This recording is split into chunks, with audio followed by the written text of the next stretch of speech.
Hello there. We are now in week 2 of the class, and this is the video segment for chapter 5 of the text, Court Procedures. Let's kind of go over the recap of this particular chapter. Well, we started the chapter in talking about how it's possible to have various stages of litigation, pre-trial, the actual trial, and post-trial. And we'll go deeper into those particular stages. But let's take it from the very beginning. The very beginning, you have a potential lawsuit that you want to file, and you have to hire an attorney. And depending upon the type of lawsuit you're dealing with and the type of attorney you're using, you might have different types of fees. A fixed fee, I'll charge you X amount of dollars to do all of it. An hourly fee, I will charge you X dollars per hour to perform my services, or maybe a contingency fee. It's a personal injury case, and my contingency fee is 1/3 of whatever you recover plus my costs. And so it's important to see what type of attorney you're dealing with and what type of fee arrangement you're going to come up with. But just as important when you're talking about the case with your attorney, it's very crucial to assess your case at the very beginning. You want to see what type of case you're dealing with, because it's quite possible you might, and we'll talk about this at the end, to win the battle but lose the war in connection with the case. And I'll let you know what that means at the end of the chapter.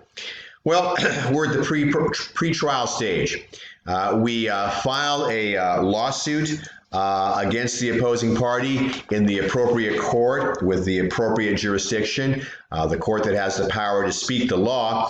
And in our summons and complaint, the pleadings as it were, we have to include the fact that we have the appropriate jurisdiction for this particular case in the appropriate court. We have to describe the legal theory that we're dealing with in this particular case. The person rear-ended me, the legal theory is negligence, and the remedy has to be listed as well. Well, the remedy that I need is cash, money to pay for my medical bills, money to have my car repaired, and money to cover my lost wages.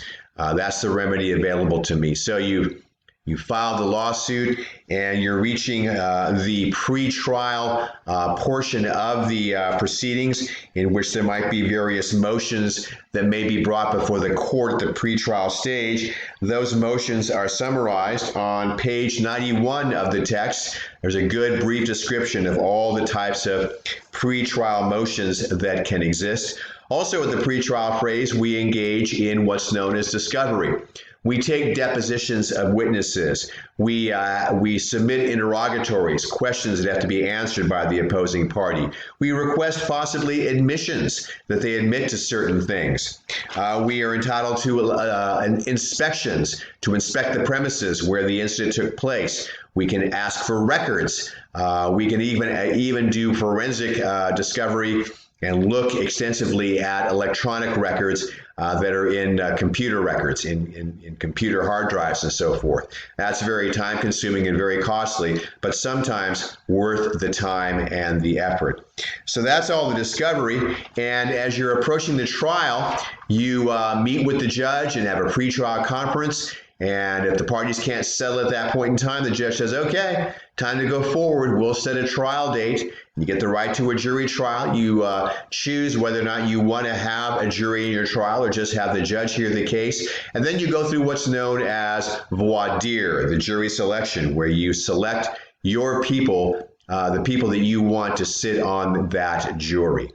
And there's your first stage. The second stage is the trial. And we see this on TV, although not necessarily an accurate description, but you see opening statements on the part of the attorneys.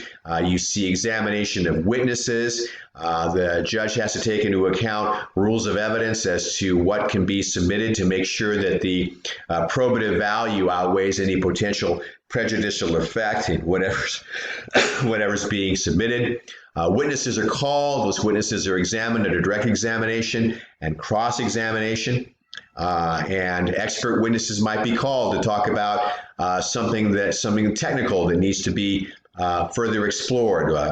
Emotional injury or a product that was defective. The expert comes in and speaks to that. Once all the evidence is submitted, both parties rest. make their closing arguments, and submit it to the jury for the final verdict. So there's your trial. After the trial's over with, you might submit various post-trial motions. If one of the parties is not happy with the outcome, they might request a new trial or a judgment NOV saying, Judge, even though this is the what the jury determined, you as a matter of law have to say that's not appropriate and change the verdict.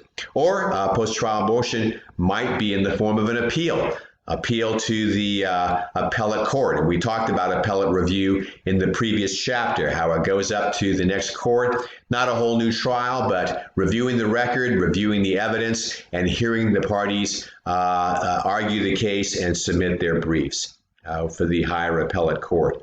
So you got that. Now, let's talk about enforcing the judgment. Let's say a judgment is rendered in your favor. It's for $100,000. What you needed to find out at the very, very beginning when you were discussing it with the attorney is to, number one, determine, does the defendant in this case have sufficient funds on his or her own, or are they appropriately insured so that the money can be obtained if a judgment is rendered in your favor? Because as I said, it's possible to win the battle. You can win your case, but you might lose the war if the defendant is judgment proof. They have no money, no bank account, no house, no assets, and no insurance to pay the judgment. So hopefully that's not the case. Anyway, that pretty much takes us from the beginning to end. Next video segment will be, video recap will be on Chapter 2, Business and the Constitution. Hope you enjoy that one. It's one of my favorites.